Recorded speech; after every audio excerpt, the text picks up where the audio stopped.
Tua radio.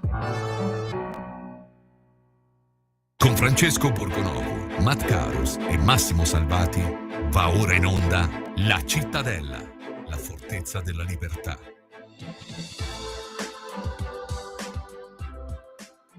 Bentornati a tutti alla Cittadella, io sono Matt Carus, con me ci sono Francesco Borgonovo e Massimo Salvati. Oggi dobbiamo partire da una cosa che insomma fa male al cuore e che non dovrebbe neanche mai succedere. Un ragazzo di 19 anni, Youssef, accoltellato in classe in una scuola a La Spezia da un compagno marocchino. Tutto questo tra l'altro per una storia di gelosia, per delle foto pubblicate con una ragazza. Dopo il delitto, il marocchino assassino avrebbe detto: "Volevo ucciderlo, lui non doveva permettersi di mettere sui social una sua foto insieme alla mia ragazza". Quindi un coltello portato da casa e un ragazzo che purtroppo non ce l'ha fatta nonostante ore di lotta in ospedale.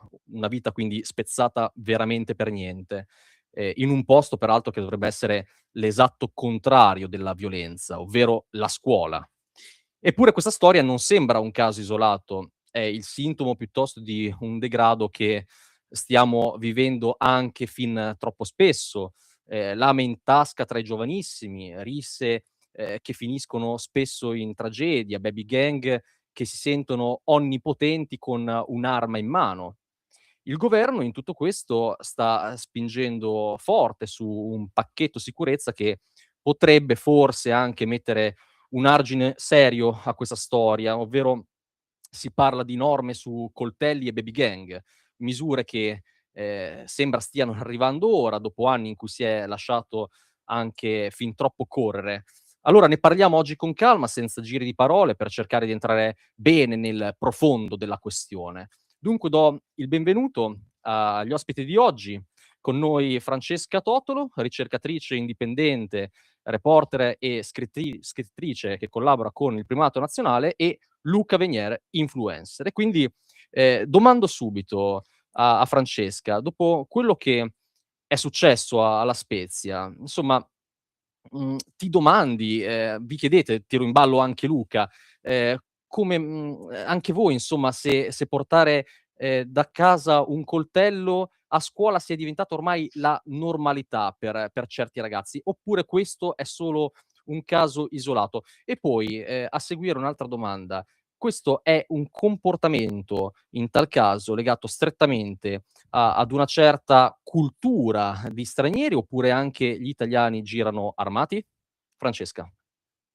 Allora, grazie mille, grazie a tutto e saluto chi ci sta ascoltando. Innanzitutto, come ha detto giustamente il sindaco, della Spezia, questa cultura del coltello, ma l'aveva già detto anche il procuratore di Trieste, questa cultura dei coltelli appartiene principalmente a determinate etnie. Io lo documento quotidianamente nei miei articoli e nei miei post pubblicati sui miei canali social. Queste etnie sono fondamentalmente nordafricane. Noi abbiamo già visto che questa, diciamo, cultura del coltello, chiamiamola così, è in voga anche in altri paesi europei, partendo dalla Francia, e questa dinamica la descrive perfettamente l'Embra inchiesta il razzismo contro i bianchi di François Bousquet, di cui io ho curato la prefazione, e ormai era inevitabile che un fatto del genere succedesse anche in una scuola. Adesso si vuole mettere il metal detector in determinate scuole, diciamo così, difficili, ma questo non esaurirà questa tendenza, anche perché le scuole difficili stanno diventando ormai la maggioranza. Pensiamo che in alcune scuole italiane ormai gli studenti italiani sono in minoranza. In determinati quartieri le baby gang di maranza, come vengono chiamati, diciamo in maniera politicamente corretta, dettano legge, accoltellano, rapinano i propri coetanei e le persone anziane e, diciamo, fanno il bello, il brutto e il cattivo tempo. Si è arrivati molto tardi su questa tematica, per molti anni si è sottovalutata, quando appunto altri paesi europei ci avevano dato tutti gli indizi per prevenire queste forme di violenza, che sono appunto non soltanto nelle scuole, ma sono in strada tutti i giorni. Tutti i giorni i ragazzini italiani vengono menati e alcune volte anche coltellati da questi nordafricani coetanei. Insomma, diciamo che mettere al bando i coltelli è una stupidata, ovvero non fermerà, diciamo, questa pericolosa deriva, ci vuole altro. Ecco, su Questi questo personaggi. altro, scusa Francesca se ti interrompo, e poi voglio sentire anche Luca su questo. Su questo altro c'è io sono d'accordo che serva dell'altro, e sono d'accordo anche che oltre alla parte repressiva, che ovviamente ci vuole, perché di fronte, insomma, a mali estremi, la mia massima è sempre stata questa: a mali estremi, estrema destra, quindi di fronte alle cose ci vuole la repressione. Dopodiché è vero che bisogna agire anche a livello culturale e preventivo. Il problema è che cosa fai a livello culturale e preventivo. Io leggevo ieri su Repubblica Concita De Gregorio che diceva ma è colpa del linguaggio violento diffuso, no? Le parole dei politici, internet, le cose. E io su questo voglio fare l'avvocato del diavolo, caro Luca Venier, e voglio dirmi, forse è vero, cioè forse c'è un'esaltazione della violenza. L'altra volta parlavamo del rap, della trap, lì dentro c'è sicuramente un'esaltazione di un certo modo, no? Un po' da gangster di vivere. È vero che i social spingono spesso a esibire, no? Anche il pestaggio, a fare i fenomeni di fronte alla telecamera. Quindi sicuramente c'è un'influenza culturale. Come si fa a prevenire, se si può prevenire?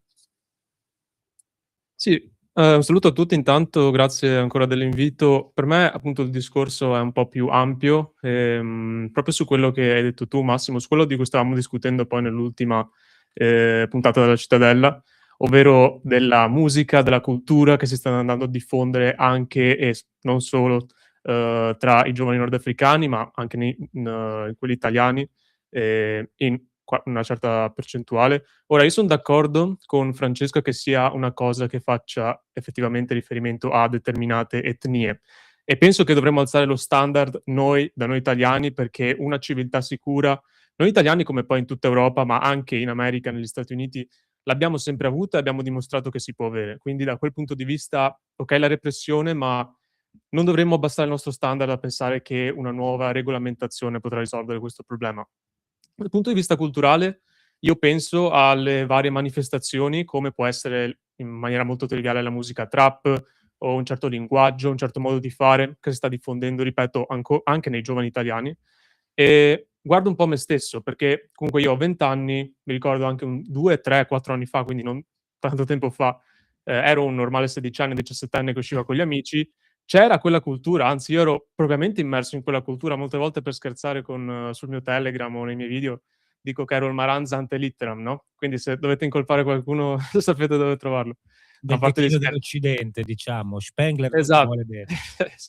Esatto. No, ma infatti io ero immerso in quella cultura e sono andato ad analizzare, proprio pensando al discorso che abbiamo fatto noi nella recente puntata, al perché effettivamente questa cultura è accattivante, perché io stesso mi ero infiltrato e immerso in essa, e sono arrivato a 2 conclusioni principali. La prima è molto semplice e questa l'ho proprio, ti ripeto, notata per esperienza personale, è una questione di adattamento e di sopravvivenza. Perché dovete pensare, un giovane, magari generazione Z come lo sono io, cresce in un ambiente, a meno che non sia con genitori super ricchi, che poi va con figli di altri genitori ricchi e diciamo rimane in una bolla in determinati ambienti. Ma se sei un ragazzo di media classe o bassa classe addirittura, ti ritrovi o nei centri storici a girare con i tuoi amici o ti ritrovi nelle periferie. In ambedue i casi ti ritrovi sempre con determinate etnie che ormai si stanno andando a diffondere in tutta Italia, specialmente nelle grandi città. E lì è una questione di sopravvivenza, una questione di adattamento puro, il fatto che tu per essere all'altezza del gruppo devi cercare di imitare gli elementi più aggressivi, gli elementi più autoritari di quel gruppo. Questo è un primo motivo. Un secondo motivo, e forse è questo quello dove si può anche effettivamente trovare una soluzione possibile, è il fatto che, di nuovo, noi ragazzi generazione Z, dove stiamo vedendo questo tipo di violenza alla fine, no, è questa diciamo la demografia che stiamo analizzando, siamo cresciuti, e qua parlo di quelli bianchi, quelli europei, quelli italiani, siamo cresciuti in una cultura della neutralità. Siamo cresciuti dove ci hanno detto che non possiamo essere aggressivi, che non possiamo essere autorevoli, autoritari. Viviamo in questa società che ci dice che la donna ha sempre ragione in qualsiasi caso, e noi come maschi siamo stati messi, diciamo, in secondo piano. Siamo passati dall'essere quelli che erano in primo piano, quelli che erano effettivamente l'autorità della società, no? Il padre, il patriarca, ad essere quelli in secondo piano, calpestati dalle varie minoranze che vanno rispettate, dall'altro genere e così via. È stata fatta una campagna mediatica contro di noi potentissima, e io mi metto nei panni di questi ragazzi. Perché ci piace la musica trap? Perché ci piace questo modello più ribelle, più violento? Ebbene, è perché stiamo cercando proprio quello che ci hanno tolto. In queste nuove culture troviamo una forma in cui i generi hanno determinati ruoli, troviamo una forma in cui l'autorità e l'aggressività e la potenzialità di essere violento sono accettate, sono, diciamo, già preconfigurate, e, e sono accattivanti, purtroppo. Io dico, una soluzione può e deve essere quella di sì essere in un certo senso tribali, ma tornare a ritrovare il nostro ethos, il nostro senso, la nostra forma.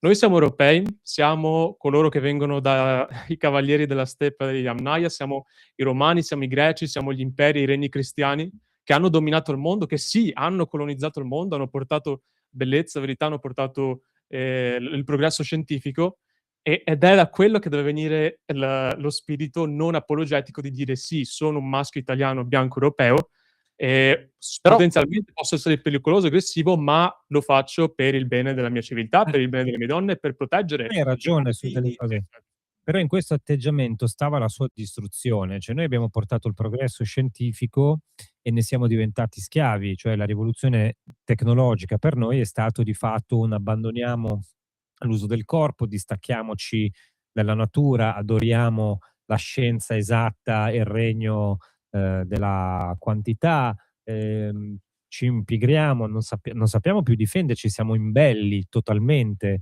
Cioè, nessuno di noi, quando si dicono ma c'è un'aggressione la gente sta zitta, certo che sì, a parte che magari sei in minoranza, ma non è una scelta, come dire, razionale di autodifesa, è una scelta di totale mancanza di istinto di autoconservazione.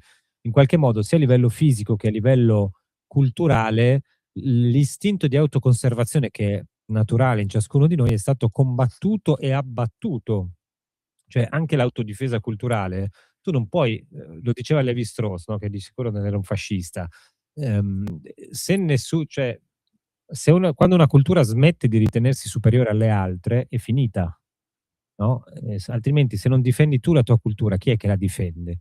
Cioè, se non sei tu, che tu devi pensare che la tua è meglio, semplicemente perché è la tua. Infatti gli africani lo pensano, i magrebini lo pensano, gli indiani lo pensano, tutti lo pensano tranne noi. Massimo, tu che appartieni a quella generazione lì, sei d'accordo Con con Luca. Ranieri? Allora, io devo dire che mi sono ritrovato nelle sue parole, e io penso che una delle conseguenze della... Anche tu eri un Maranza? No, assolutamente no. Fino a Io ieri mattina, peraltro.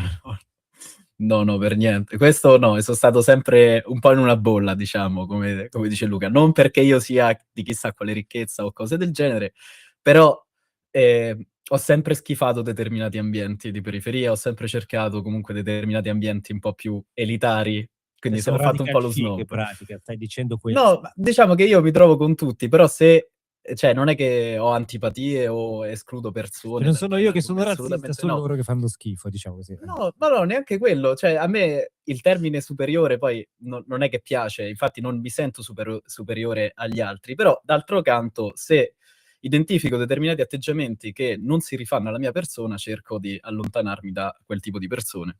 Molto semplice, diverse scelte di vita.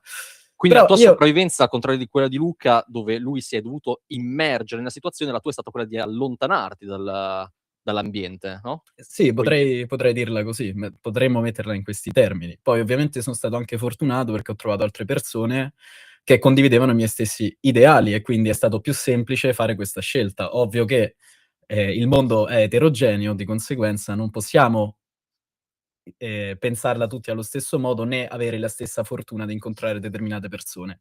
Fatto sta che quello che stavamo dicendo prima è un po' la conseguenza, passatemi il termine, della estrema femminilizzazione della nostra società, che di fatto ha portato a una debolezza diffusa dell'essere maschile o in generale ad una maggiore emancipazione femminile che possiamo identificarla come positiva anche, cioè non è che, per carità, son contrario, però d'altro canto si sta demonizzando al giorno d'oggi il maschio, si sta demonizzando la forza, si sta demonizzando l'essere stoico, si sta dicendo: "Lasciamoci andare alle nostre emozioni, pensiamo a più al prossimo, iniziamo a pensare diversamente e a reprimere, insomma, questa smania di essere i più forti." E questo in un certo senso ha portato poi anche a il caso recente che abbiamo dichiarato all'inizio, ovvero il Maranza che ha accoltellato l'altro ragazzo perché aveva pubblicato una foto con la sua ragazza.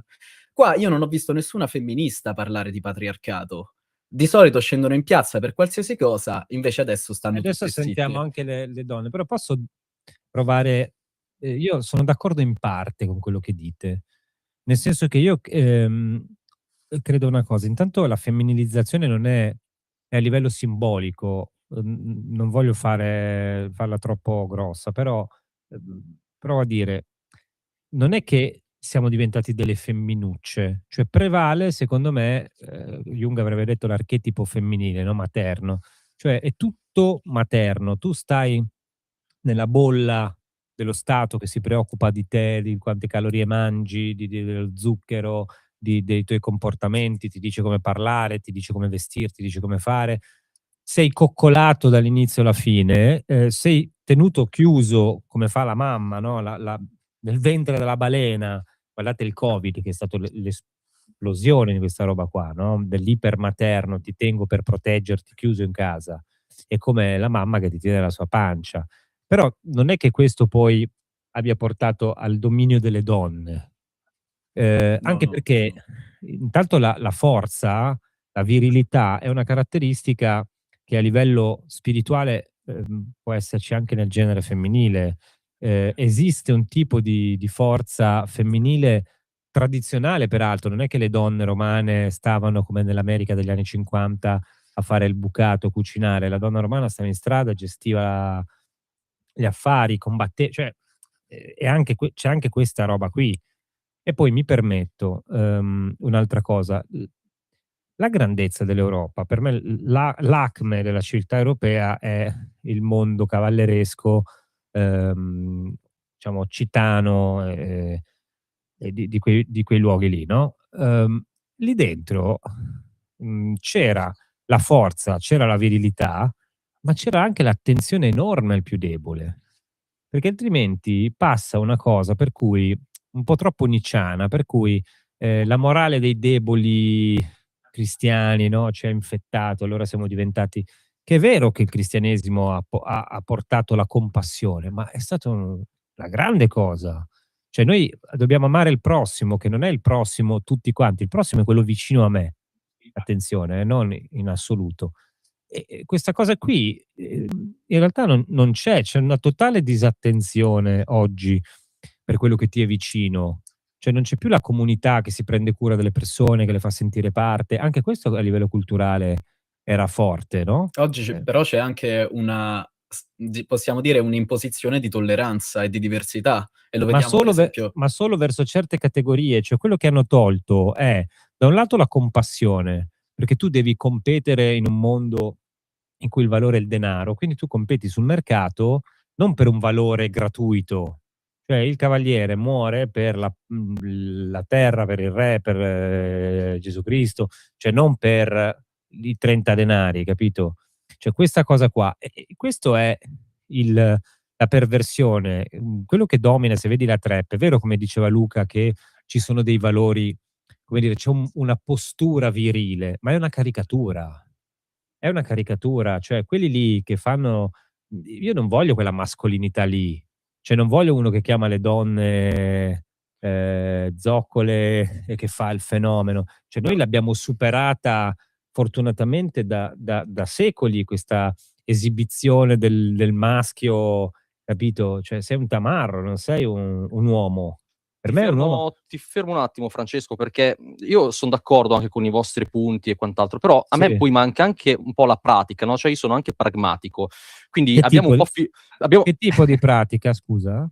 abbiamo abbiamo filosofeggiato No, su dimmi questo. che cioè Aspetta, fammi finire, e abbiamo se vuoi possiamo fare filosofeggiato. qualcosa, ti Eccolo, aiutiamo. eccolo, eccolo. Abbiamo filosofeggiato, incontenibile Francesco. Abbiamo filosofeggiato su questo argomento, però vorrei capire anche nella pratica come si può risolvere. Tra l'altro è arrivata anche qui con noi Anna Rita Di Giorgia, alla quale do il benvenuto, giornalista di Libero. E allora voglio domandare un po' alle donne. Ciao, grazie. Voglio domandare alle nostre donne qui, a dibattere su questo tema, ma come si può effettivamente affrontare nella pratica? Perché se da una parte abbiamo questi maranza con i coltelli, cosa significa? Che anche, i più deboli devono essere formati a portare anche loro, una lama in tasca per potersi difendere? Ecco, qual è la soluzione reale? Prima Francesca. Allora, no, senz'altro non dobbiamo spingere i nostri ragazzi italiani ad armarsi e andare in giro con i coltelli, questo è escluso perché non sta a loro doversi difendere armati.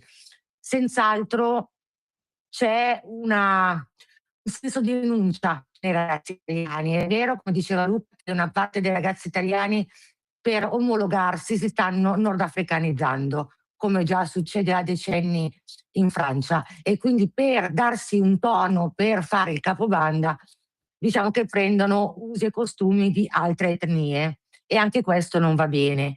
Ed è anche vero però che la scuola sta formando dei ragazzi, diciamo così, fluidi, possiamo dire fluidi, a cui viene insegnato sempre e solo a rispettare le minoranze, a sottomettersi al genere femminile e al, diciamo così, al mondo arcobaleno, e questo ovviamente non fa bene e reprime non soltanto l'aggressività quella, diciamo, positiva, che è cinematica nelle femmine ovviamente, Se sì. poi formi dei ragazzi diversi, perché Dio dice: "Mata, andiamo nella pratica", andiamoci nella pratica. Se tu formi uno diverso, io sono convinto che Anna Rita, ad esempio, che è una sincera liberale, o anche Massimo, che c'è delle tracce di liberalismo anche dentro di lui che noi stiamo cercando di estirpare, poi dopo non gli va mica bene, il maschio, quello che insomma, che si impone.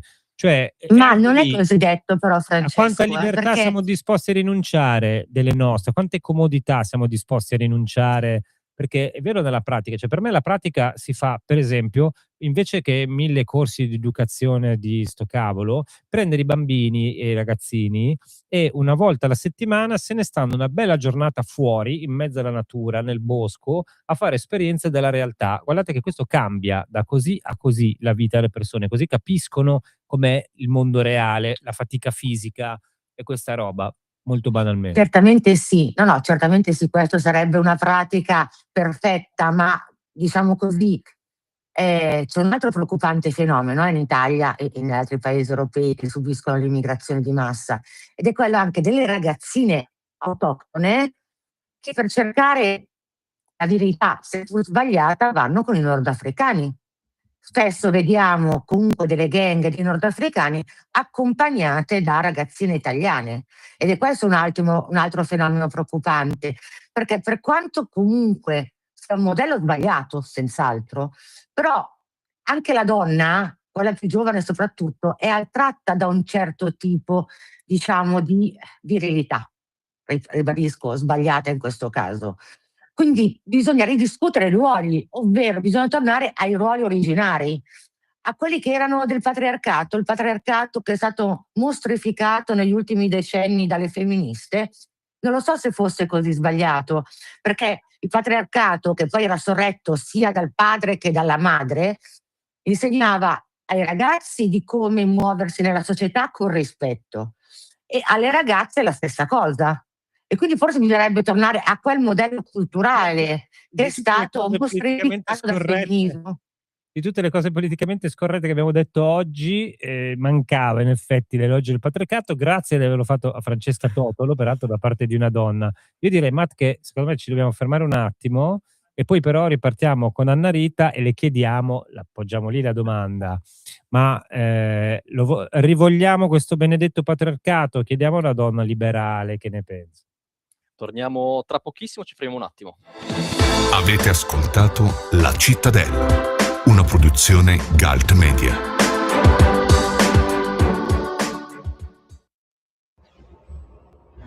Radio Libertà. Veniamo da una lunga storia e andiamo incontro al futuro con spirito libero per ascoltare tutti e per dare voce a tutti. Con Francesco Borgonovo, Matt Caros e Massimo Salvati va ora in onda La Cittadella, la fortezza della libertà.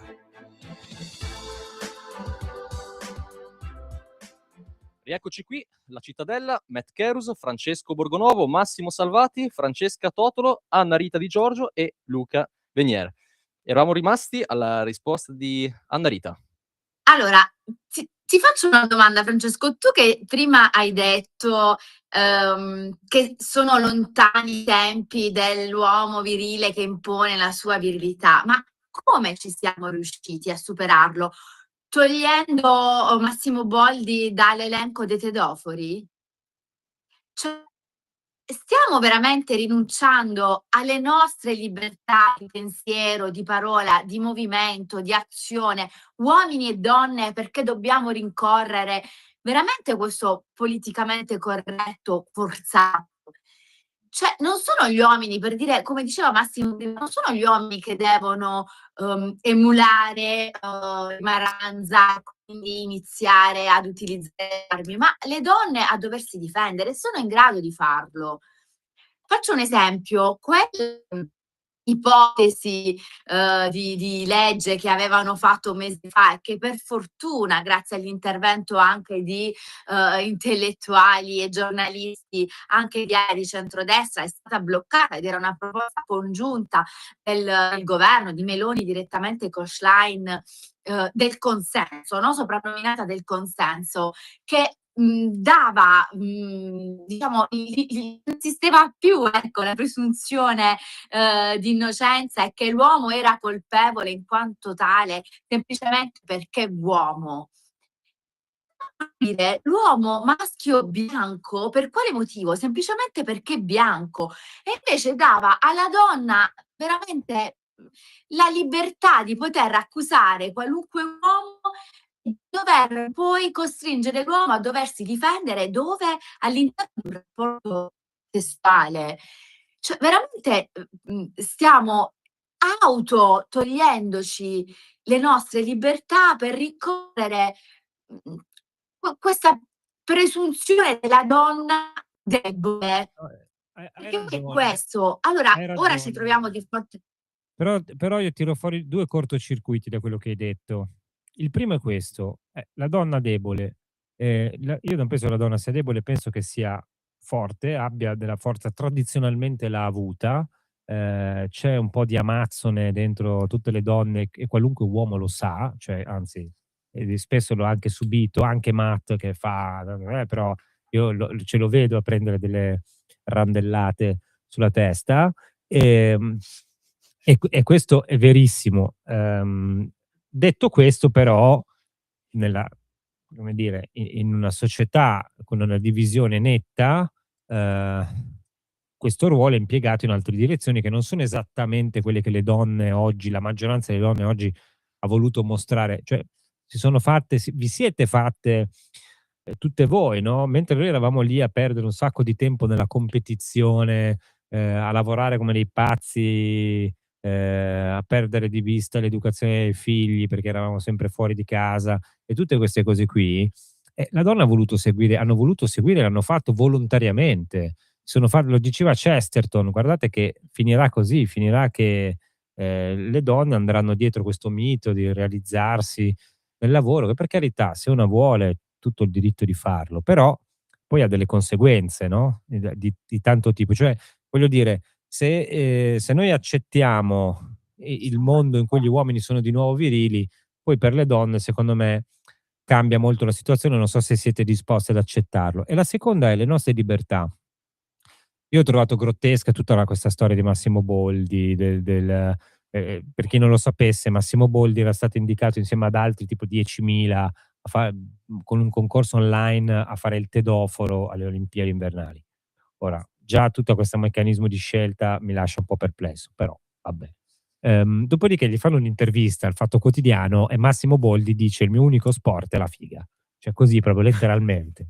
E io capisco, cioè fa anche per carità, dopodiché se chiami Cipollino, cioè, è chiaro che ti dice una roba del genere e censurarlo è ridicolo, no? Dopodiché alle Olimpiadi puoi far vedere l'ultima cena messa in scena con l'arcobaleno e non va bene Boldi che dice la figa.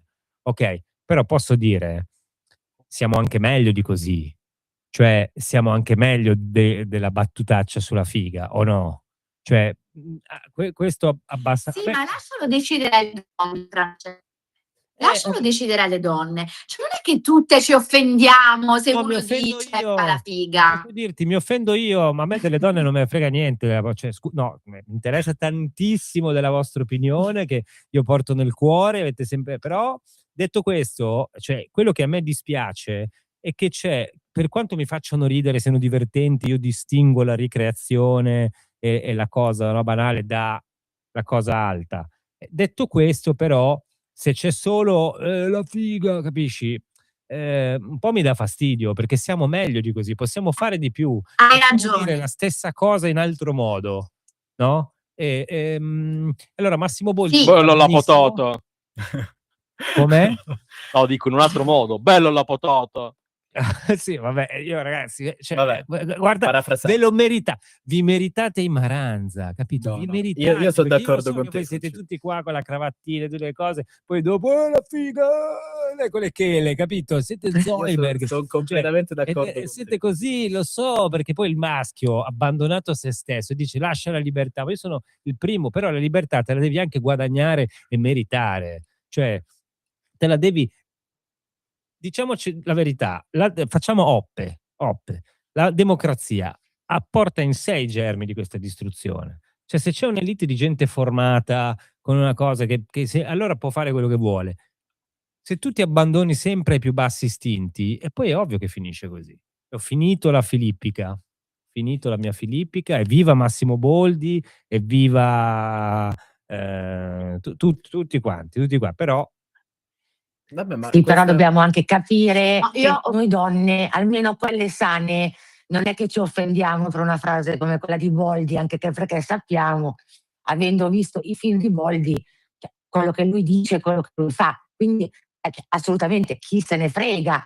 Cioè, hanno messo in croce anche un ristoratore di Pordenone perché ha fatto un'insegna simpatica, non è stato messo dall'estrema sinistra in croce perché ha scritto menù fisso 25 euro compresa la cameriera. Cioè, noi donne sane, ok, ci definisco così, non ci offendiamo per queste, ci facciamo una risata sopra. Cioè, i problemi non sono questi sono i problemi dettati dal femminismo tossico che vuole mettere le donne contro gli uomini per qualsiasi banalità, tra l'altro. E la virilità è ben altro, eh. Cioè la ma poi virilità vi non è dico io, anche tossica, da non Marita, è cioè, tossico, cioè, non è che la la virilità è virilità non dire è fare le tossica, scoregge, la libertà non è solo quella di fare il politicamente scorretto, non è fare i rutti e dire le parolacce, perdonatemi, Annarita. No, infatti hai ragione in questo, però è un sintomo che se oggi impediamo a Massimo Boldi di fare questa battuta che non fa ridere più nessuno, e che poi domani appunto arriviamo alla legge sul consenso. Avete riso tutti, quindi i Ma maschi per qui hanno come l'hai riso detto tutti. abbiamo riso, no, ma Hanno abbiamo riso riso anche tutti, noi anche tu, femmine, voi state secondo ridendo, me. quindi è Ma inutile che ve la tirate, non ride nessuno, no, ridete tutti, questa è la cosa, come le scoregge in televisione, cioè, capisci? perché sai Questo- cos'è? Però i film di È Massimo catartico, Boldi di è Natale non ci catartico. sono più, cioè siamo passati dai film di Massimo Boldi ai film di Checco Zalone che fa la morale. Quindi quella roba lì è superata in maniera naturale, non c'è bisogno di arrivare alla censura. No, ma siamo d'accordo su questo, siamo d'accordissimo su questo, però quello che voglio dire è che poi, uno, se c'è un decadimento è anche colpa nostra, due, ma siete sicuri che poi vi va bene? Cioè, la difesa della libertà fa a pugni con la necessità. Non so se mi spiego. Cioè, quando noi siamo liberi di fare queste battaglie sul linguaggio è perché stiamo in un mondo che ci ha liberato dalle necessità, diciamo, materiali, ed è evidente che nel momento in cui tu puoi porti questi problemi, poi perdi l'abitudine a stare nella vita vera, no? Cioè nessuno di noi, o comunque pochi di noi, sarebbero in grado di sopravvivere a lungo, non so, in un bosco. Quasi nessuno, aggiungerei. Appunto, Francesco, ma a me non va bene che non si scusate, a me non va bene che i maschi invece non ci provino più perché hanno paura di farlo. ma tu davvero, cioè, davvero non ci sono maschi che non ci provano? Perfettamente d'accordo con Annarita.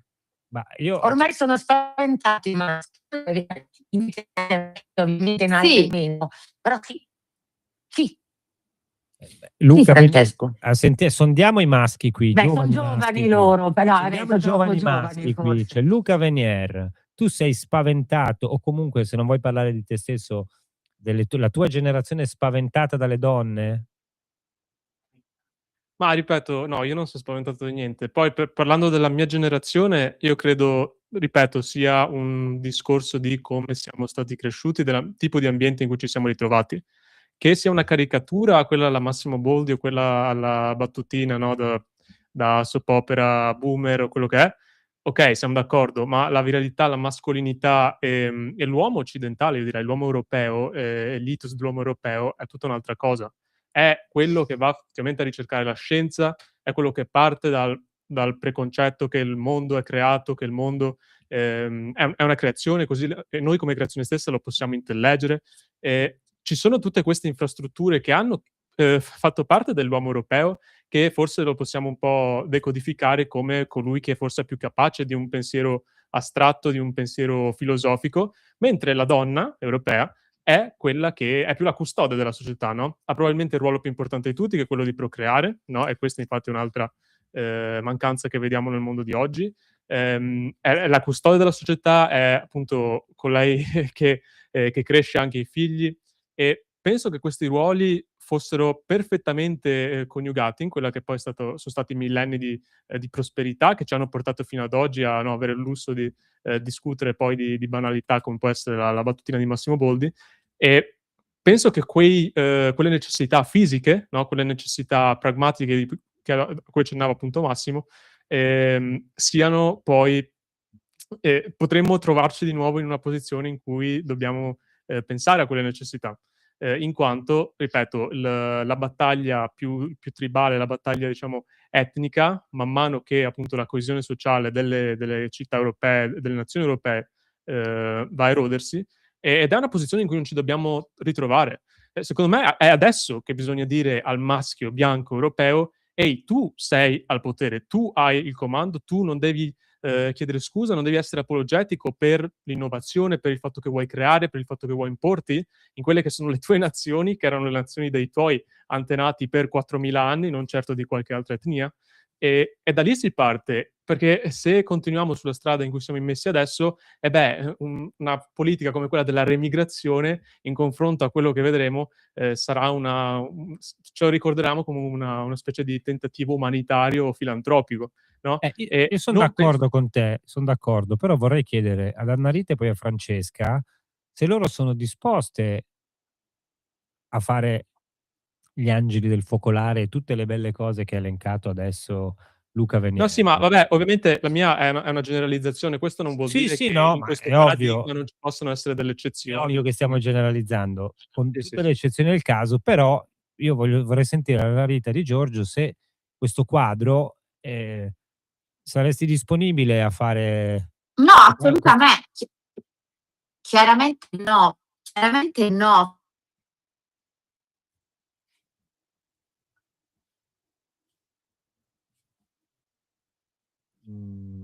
Non sento più. Intervengo io nel frattempo Sì, che intervieni si tu, riconnette Annarita. Allora, io ti dico, no, io vengo da 4 generazioni di mie madre, nonna, bisnonna e anche sua madre, che lavoravano tutte, chi lavori manuali, chi lavori intellettuali, e riuscivano a tenere la casa in ordine e a tirare avanti 2, 3, 4 figli. Quindi una donna ha fortunatamente 1000 risorse, infatti non è una leggenda che dobbiamo fare più cose contemporaneamente, quindi siamo sempre riuscite, perché bene o male abbiamo sempre lavorato, a fare tutte le cose, quindi dal lavoro fuori casa al lavoro in casa e alla cura dei figli. Quindi Francesco non bisogna rinunciare a qualcosa, ok? Anche perché, che se ne dica, anche ai tempi del patriarcato l'uomo, ovviamente magari non lavando i piatti ma facendo altro, ha sempre aiutato anche nel lavoro domestico e anche nella crescita dei figli. Quindi diciamo così, la retorica femminista ha inquinato veramente i pozzi. Non è detto che una donna che sceglie la famiglia poi deve togliersi comunque una carriera professionale, e quindi si può, diciamo, si può essere donne senza rinunciare a niente. No, ma io son d'accordo su questo. Prima Annarita diceva no molto decisamente, aveva risposto in una battuta. Però io temo che poi, siano tante a pensarla come lei, cioè, io son d'accordissimo alla divisione dei compiti, penso che gli uomini farebbero bene a stare coi figli. L'idea Io sono convinto anche che nell'idea tradizionale non esista, cioè al di là di, voglio dire, i cacciatori e raccoglitori, però, l'idea di quest'uomo, della moglie che sta con i capelli con la lacca, è un'idea dell'America degli anni '50, cioè è una acculturazione che abbiamo subito di un modello, mhmm, piccolo borghese che non è il nostro, no, però è anche vero che credo che tante donne oggi non sarebbero disposte, anche di quelle di destra, che poi magari si lamentano del maschio debole. Mi chiedo dove sia, lo chiedo anche a voi ragazzi, che Massimo e Matt, dov'è la via di mezzo? Cioè io, non lo so se si trova un equilibrio. Ma secondo me non è che la donna deve necessariamente stare a casa per far sì che il maschio torni ad essere forte, perché il maschio virile, la virilità non va intesa appunto come caricatura, come dicevamo prima, ma io identifico ad esempio in un esemplare di uomo virale, per esempio Marco Aurelio, l'imperatore romano, no, come linea di pensiero, come modello, alla fine era un imperatore filosofo, e come imperatore filosofo per certi versi, così il padre dovrebbe badare ai propri figli guidandoli, indirizzandoli. Quindi non è che deve ignorare completamente la casa.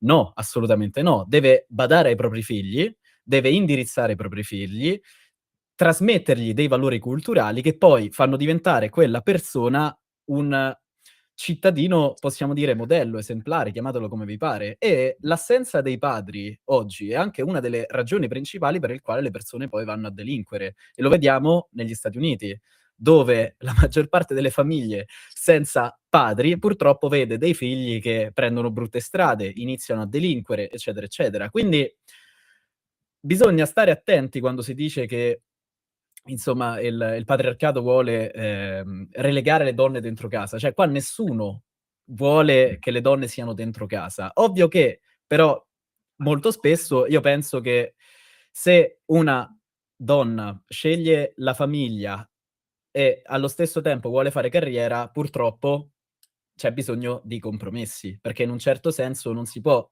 fare una carriera dove lavori 20 ore al giorno e allo stesso tempo badare ai propri figli, perché Eh. ovviamente hanno bisogno del proprio tempo. Quindi c'è un compromesso. Se ci tieni alla tua famiglia, allora necessariamente devi cercare un lavoro che ti tiene occupata per meno tempo. Annarita, Però sei d'accordo? in questo modo anche gli uomini possono dare una mano. Questo deve essere chiaro. Cioè, una cosa non esclude l'altra. Occuparsi della famiglia non significa che l'uomo è poco virile, assolutamente no. Annarita, sei d'accordo? Io credo che ognuno deve essere libero di fare ciò che vuole. Se ci sono donne che si sentono soddisfatte e realizzate in questo, nell'occupare della famiglia, altrettanto chi non vuole neanche, ad esempio, fare figli e pensare al lavoro. Ma questo non deve diventare un'imposizione da parte di nessuno. E se parliamo di equità tra i generi, deve essere in tutti tutti i campi. Ripeto, dal consenso, perché ci sono anche donne che possono violentare gli uomini o al contrario, come deve essere equità in tutti i lavori, da quelli più pesanti a quelli più leggeri. Io non ho mai visto una donna in un'acciaieria. Allora, vorrei fare un discorso che appunto per fortuna superato dal tempo e dalla storia, però la libertà si deve essere cepita in tutto, da partire dai lavori, dalla famiglia, ma anche appunto nelle libertà sessuali. E se una donna a ricercare l'uomo o a sentirsi libera in determinati contesti anche sessuali, deve essere sentito di fare. Come diceva prima Francesca, ci sono tantissime ragazzine che oggi hanno piacere nell'accompagnarsi con i Maranza, e io penso che anche questo sia una costruzione a cui appunto sono sempre più spesso in alcuni ambiti, in alcune città relegate, perché sono gli uomini invece europei occidentali a tagliarsi la loro virilità per assecondare un perbenismo e moralismo forzato. No, io sono anche d'accordo con questo. È che non so, cioè, io vedo certe cose, poi c'è un equilibrio da ricostruire. Cioè, io penso che ognuno debba poter fare ciò che desidera, no? E questo è un momento di emergenza in cui secondo me certi comportamenti andrebbero un po' modificati. Posso Io non aggiungere una so. cosa, Francesco? Sì, Quando dici devi poter fare ciò che desideri, no, anche Di Giorgio prima diceva questo, sì. riferendosi alle donne di poter seguire i propri desideri lavorativi, è vero che assolutamente vero che devono poter essere libere, no, di perseguire i propri obiettivi e quindi anche quello lavorativo della carriera. Il problema è che poi la carriera del successo è veramente per pochi e soprattutto per molto poche. Ma E vale anche quindi per i poi maschi questo però, Matt. certo, Io certo, capisco cosa vuoi dire, però questa è una cosa da un lato non si può imporre, cioè, o meglio, io mi chiedo questo, cioè mi dico: noi non possiamo imporlo, nel mio mondo ideale non si impone niente a nessuno. Nel mio mondo ideale, se Annarita Di Giorgio vuole fare,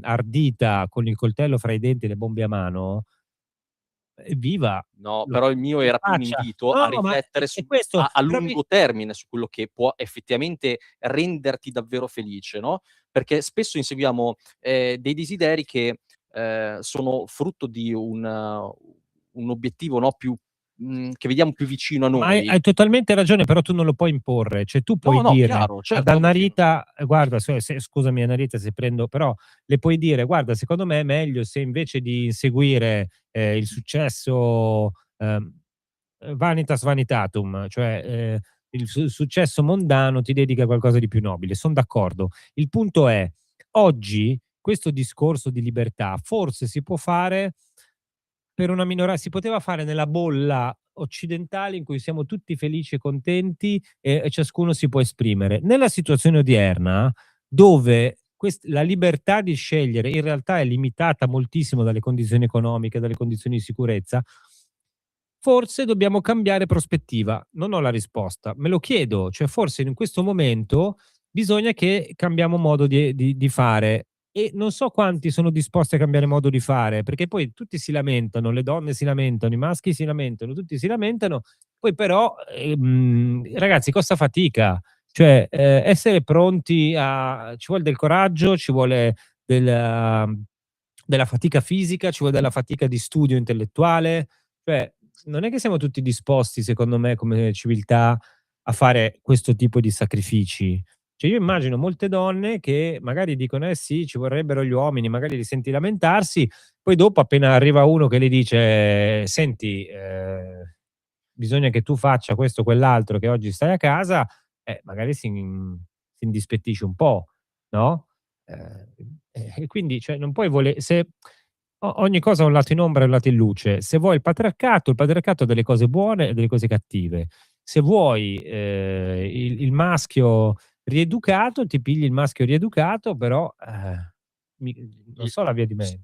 il maschio rieducato sappiamo che non funziona e che secondo me è una toppa per questo periodo storico. Poi porterà un'evoluzione, bisognerà vedere in quale direzione andrà, se a un ritorno di un patriarcato ancora magari come dire, più evidente, certo impossibile anche per quelle che sono oggi altre dinamiche sempre della società presenti, però ecco, bisognerà capire quali saranno Lo veramente riportano i magrebini il patriarcato, se andiamo avanti così. regime islamico. Ci in pensano parte, loro.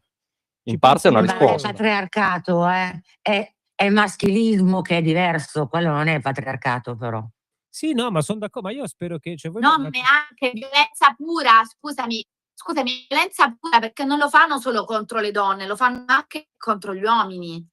Sono d'accordo, però voi dovete andarlo a spiegare alle donne, non solo alle femministe, che per carità, cioè, lo dovete Certo. spiegare alle donne, lo dovete spiegare alle donne che oggi sono...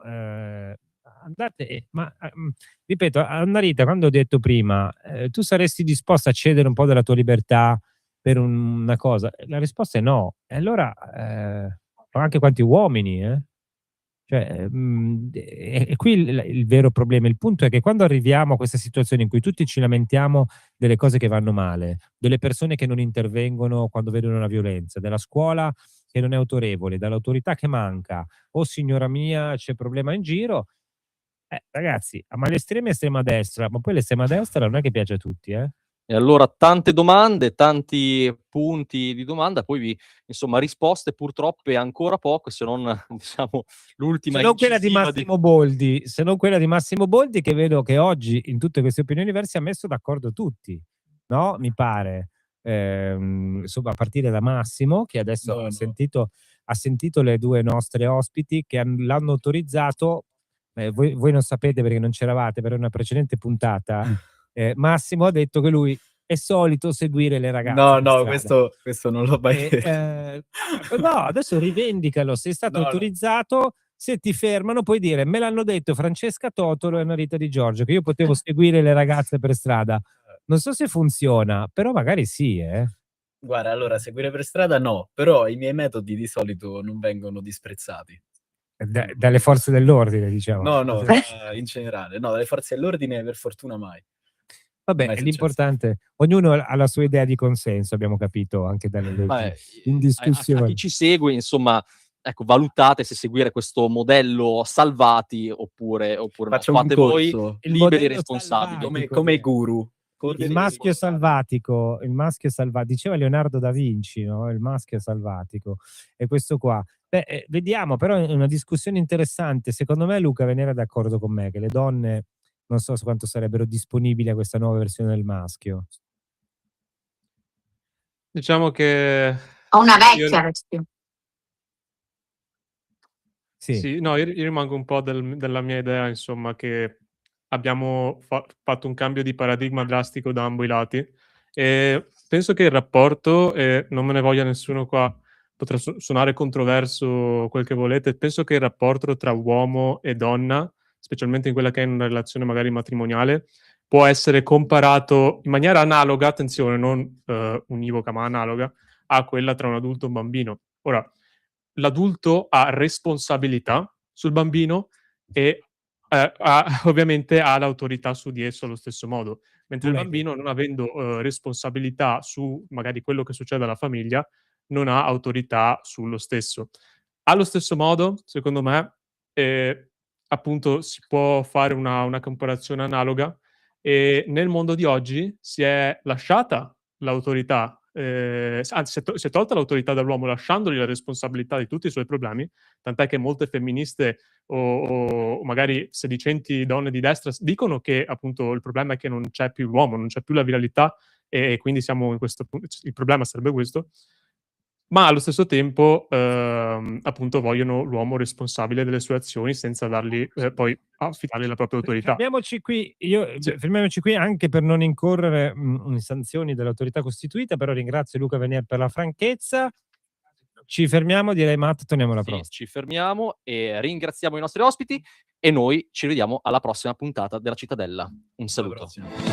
Avete ascoltato La Cittadella, una produzione Galt Media.